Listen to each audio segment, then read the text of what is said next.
தமிழ் கூறும் நல் உலகிற்கும் ஆன்மீக ஜோதிட நல் உள்ளங்களுக்கும்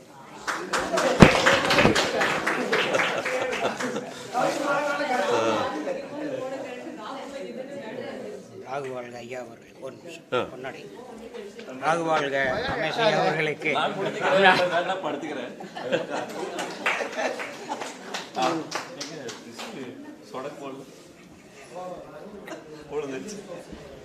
வாங்க கிட்ட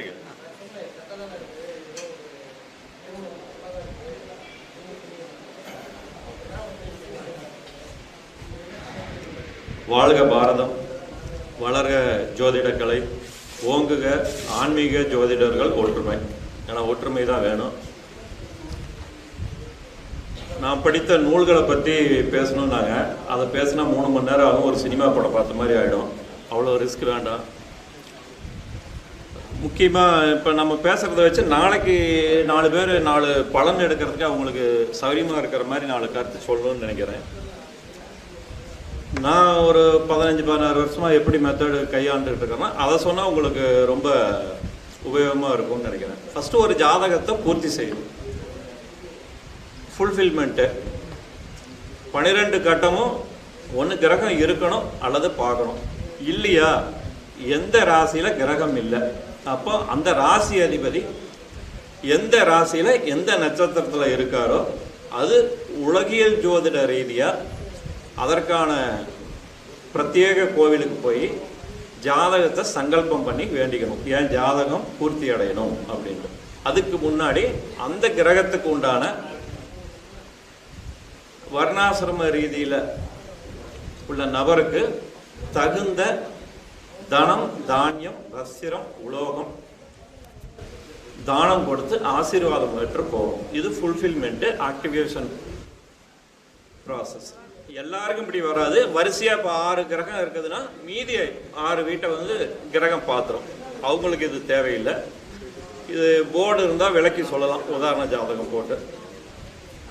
உதாரணத்துக்கு இப்போ ஒருத்தருக்கு வந்து ரிஷபராசி பூர்த்தி அடையலைன்னு வச்சுங்க, அங்கே எந்த கிரகமும் இல்லை, எந்த கிரகமும் பார்க்கல. அப்படிங்கும்போது அந்த ரிஷபத்துக்கு அதிபதி சுக்கிரன் வந்து இப்போ தனுசில் இருக்கார் அப்படின்னா, இப்போ மூலத்தில் இருந்தால் ஈரோடு கோட்டை ஆஞ்சநேயரை தரிசனம் பண்ணுங்கன்னு சொல்லலாம். இது ஒரு கான்செப்ட். இது எங்கள் ஆர்ஆர் சிஸ்டம் அப்படின்னு சொல்கிறோம். இதை மற்றவங்களும் மற்ற பேரில் பயன்படுத்தலாம். அடுத்தது, கொஞ்சம் மேடையில் இருக்கிறவங்க அமைதியாக இருங்க, எனக்கு கொஞ்சம் கோபம் வரும், பின்னாடியும் காது கேட்கும். யாராக இருந்தாலும் சரி, நான் ஒரு 15 நிமிஷத்தில் இறங்கிக்கிறேன். அடுத்தது, இன்னைக்கு ஒரு கான்செப்ட் என்னன்னா, ஒரு கிரகம் ஒரு ஜாதகத்தை சாரம் கொடுக்கணும், கொடுக்கலைன்னா அது ஆகமி கிரகம்னு பேர். அதுக்கு இன்னைக்கு நிறைய பேர் வச்சுட்டு சொல்கிறாங்க. முன்னோர்கள் கொடுத்த ஒரு சிஸ்டத்தை யார் வேணாலும் எப்படி வேணாலும் பயன்படுத்தலாம். 9 கிரகமும் தன்னுடைய நட்சத்திரத்தை கொடுக்கணும் அப்படிங்கிற அவசியம் கிடையாது. ஒரு 2-3 கிரகம் கொடுக்கலைன்னா அந்த எந்த கிரகம் சாரம் கொடுக்கலையோ அந்த கிரகத்துக்கு பேர் ஆகமி கிரகம்னு பேர். அப்போ அந்த கிரக காரகத்துவத்துக்கும் அந்த கிரக ரீதியிலான நபர்களுக்கும், அதாவது கொஞ்சம் முன்னாடி சொன்ன இல்லையா வர்ணாசிரம தத்துவம்ன்ட்டு, அவங்களுக்கு தகுந்த தனம், தானியம், வஸ்திரம், உலோகம், இந்த 4 முக்கியம். எப்போவுமே ஒரு கோயில் பரிகாரம் வேண்டுதல்னு போனால் நேரடியாக போனால் சுற்றுலாவாக மாறிடும். தகுந்த நபருக்கு தானம் கொடுத்து ஆசீர்வாதம் பெற்று சென்றால் மட்டுமே ஜாதகமோ அல்லது ஜாதக ரீதியிலான வழிபாடோ நடைமுறைக்கு சிறப்பை தரும். அடுத்தது, இன்னைக்கு இந்த முடக்கு ராசின்னு சொல்லிக்கிட்டு இருக்காங்க. அதுலேயும் நிறைய விதிவிலக்கு உண்டு. முடக்கு அப்படின்னாலே சனி பகவான் அந்த ஜாதகத்தில் எப்படி இருக்காருங்கிறத சீர்தூக்கி பார்த்து எந்த ராசி கிரகம் முடங்கி இருக்கோ அதுக்குன்னு சில கோவில் வழிபாடு உண்டு. அதை நான் மேடையில் சொல்ல முடியாது. தனிப்பட்ட ஜாதகத்துக்கு தான் நான் பலனாக சொல்கிறேன். கான்செப்ட் எல்லாருக்கும் தெரியும். சூரியன் இருக்கிறதுக்கும் மூலம் வரைக்கும் என்னன்னு, அடுத்தது அது எந்த எண்ணிக்கையில் வருதோ அது போராட்டத்துலேருந்து எண்ணி வர்றதுக்கு உண்டானது சொல்லணும் அப்படிங்கிறது. அதில் நிறைய சூட்சமங்கள், விதிவிலக்குகள் உண்டு. முடக்கையே நான் முடக்கம் செஞ்சுருவேன், அதை செஞ்சுருவேன், இதை செஞ்சுருவேன், கட்காப்பி பேசலாம் கிடையாது. நாங்கள் ஒரு 15 வருஷமாகவே சொல்கிறோம். இந்த முடக்கு ராசிகளுக்கு வந்து கேரளாவில் ஒரு பிரத்யேகமான ஒரு கோவிலை நாங்கள் கையாண்டுக்கிட்டு வரோம். இதை நாங்கள் கையாண்டுக்கிட்டு வர்றது ஒரு 4-5 பேர் தான். கோவை அண்ணா ஞானமுனி, சிவி சைடு ஆனந்த ஐயா இருந்தார், அவர் தவறிட்டார். ஆட்டோமேட்டிக் ஈஸ்வரன், நான், ஈரோடு ஆனந்தர் 3 பேர் தான் இதை பயன்படுத்திக்கிட்டு வரோம். பொது தளத்துலலாம் எல்லா விஷயத்தையும் நான் எப்பவும் சொல்கிறதில்ல. ஏன்னா நாங்கள் ஒரு நாளில் எங்களுக்கு ஈஸியாக கிடைக்கல. ரொம்ப உருவி தான் கஷ்டப்பட்டு நிறையா விஷயத்தை சேகரித்து வச்சோம்.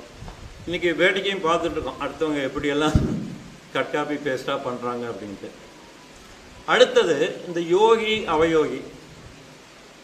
இது என்ன, ஒரு நாம யோகத்தில் பிறந்ததை வச்சு உடனே இதுதான் யோகி இது அவயோகி அப்படின்னு சொல்கிறது வந்து நடைமுறைக்கு முற்றிலும் ஏற்றுக்கொள்ளக்கூடிய ஒரு சித்தாந்தம் கிடையாது. அதாவது இப்போ விஸ்கம்பம் நாம யோகத்தில் பிறந்தா யோகி எதங்க சொல்லுவீங்க, அவயோகி எதை சொல்லுவீங்க? பூச நட்சத்திரம் என்னது, திருவோணம் அவயோகிம்பிங்க. இப்போ அந்த நட்சத்திரம் திருவோணம் அவயோகி அப்படின்னா வந்து சந்திரனை சொல்லுவீங்க இல்லையா? இது ஒரு கடகலக்கணமாக ஒருத்தர் பிறந்திருக்கிறாங்க. லக்னாதிபதி சந்திரன் நல்ல பலம் பெற்று கடகத்தில் ஆட்சி பெற்றோ அல்லது ரிஷபத்தில் உச்சம் பெற்றோ இருந்தால் எந்த விதத்துலையும் அப்படி சொல்லக்கூடாது, சொல்ல முடியாது. இப்போ லக்னாதிபதி பாதகஸ்தானத்துக்கு போயிட்டாருன்னு அப்படியும் சொல்லக்கூடாது. உபய லக்கணத்துக்கு மட்டும்தான் அந்த பாதகாதிபத்தியம் அதிகமான வேலை செய்யுது. அது நடைமுறையில் நம்ம பார்க்குறோம். அதுக்கு அடுத்த கிரேடு வந்து சரலக்கணம்னாலும் கூட துலா லக்கணத்துக்கு தான் அது அந்த பாதகாதிபத்தியம் அதிகமாக வேலை செய்யுது. அடுத்தது மேச லக்கணத்துக்கு. ஏன்னா இந்த 2 கிரகத்துக்குமே பகை. துலா லக்கணம் அப்படின்னா வந்து சுக்கிரனுக்கும் சூரியனுக்கும் கடும் பகை. மேச லக்கணம் அப்படின்னா செவ்வாய்க்கும் சனிக்கும் கடும் பகை. அப்போது இந்த யோகி அவயோகி அப்படிங்கிறத வந்து லக்ன ரீதியாக நிர்ணயம் பண்ணணுமே ஒழிய ஒரு நாம யோகத்தில் பிறந்துட்டாலே இதுதான் யோகி இதுதான் அவயோகின்னு சொல்லக்கூடாது. இப்போ உதாரணத்துக்கு ஒருத்தர் ஆயுஷ்மான் நாம யோகத்தில் பிறந்திருக்காரு, அதுக்கு என்ன யோகி அவயோகி சொல்லுவீங்க? மக நட்சத்திரம் சொல்லி கேதுவை யோகியாக சொல்லுவீங்க, சதய நட்சத்திரம் சொல்லி ராகுவை அவயோகியாக சொல்லுவீங்க இல்லையா? இது 100க்கு நான் பார்த்த வரைக்கும் 100% பொருந்தல. அந்த கிரகம் லக்னத்துக்கு எந்த பாவகத்தில் இருக்கு அப்படிங்கிறத பார்க்கணும்.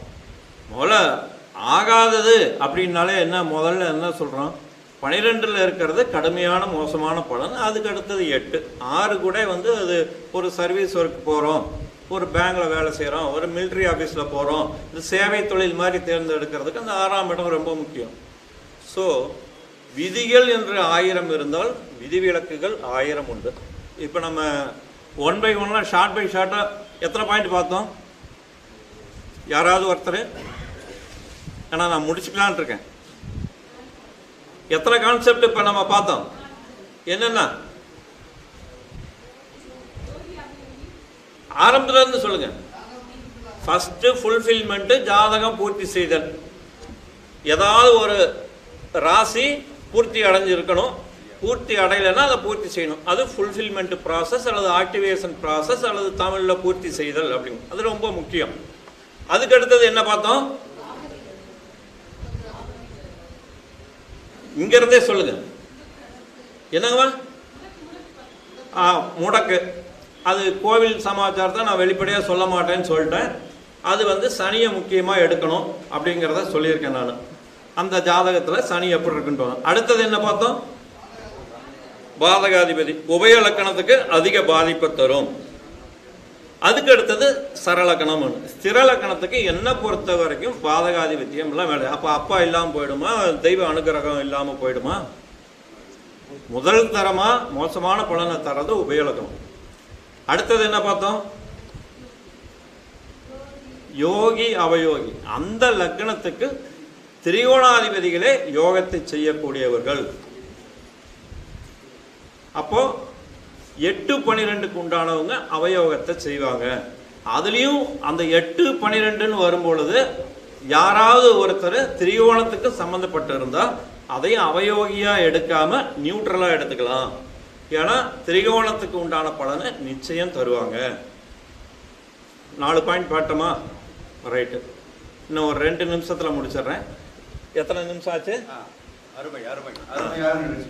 அப்போ ஓரை ஓரா அப்படின்னு ஒன்று இருக்கு. உச்சரிப்பு வந்து ஒரே மாதிரி நினைக்கிறாங்க.